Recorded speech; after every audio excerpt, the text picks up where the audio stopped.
আসসালামু আলাইকুম এভরিওয়ান।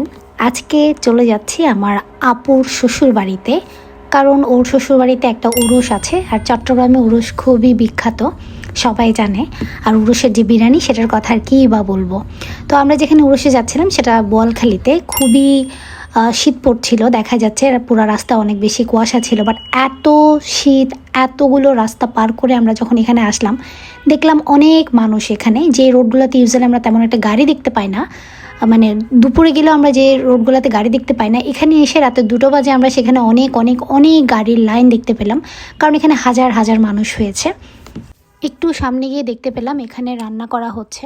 প্রায় 250টি ড্যাগে করে, অর্থাৎ পাতিলে করে এখানে রান্না করা হচ্ছিল। এই উরুসটি 2 দিন ধরে চলে এবং 2 দিন ধরে কাঙ্গালিদেরকে খাওয়ানো হয়। যতক্ষণ না খাবার শেষ হচ্ছে ততক্ষণই তারা খেতে পারে। আলহামদুলিল্লাহ।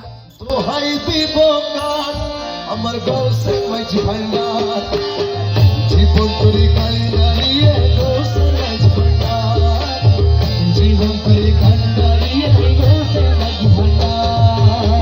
এখানে কাওয়ালি হচ্ছিল, সাবিত কাওয়াল উনি এসেছিল সম্ভবত।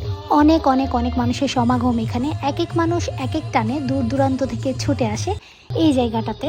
আমি যেটাকে হাইলি অ্যাপ্রিসিয়েট করি, অনেক অভুক্ত মানুষ এসে এখানে পেট ভরে খেয়ে যেতে পারে, না খেয়ে কেউ এখান থেকে ফেরে না। সময় হয়ে এসেছে আমাদের ফিরে যাওয়ার। দুলা ভাই আমাদেরকে হাদিয়া দিয়েছে যাতে আমরা মেলা থেকে কিছু কিনতে পারি।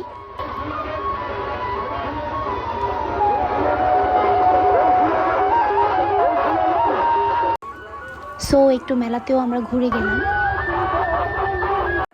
অনেক দিন পর গ্রাম্য মেলা, খুব ভালো লাগছিল। গ্রামের সব ঐতিহ্যবাহী জিনিস এখানে আমরা দেখতে পেয়েছি, এবং সেই সাথে এখানে যে ফেরিওয়ালার দল তারা ছিল, আর অনেক রকমের খাবার ছিল।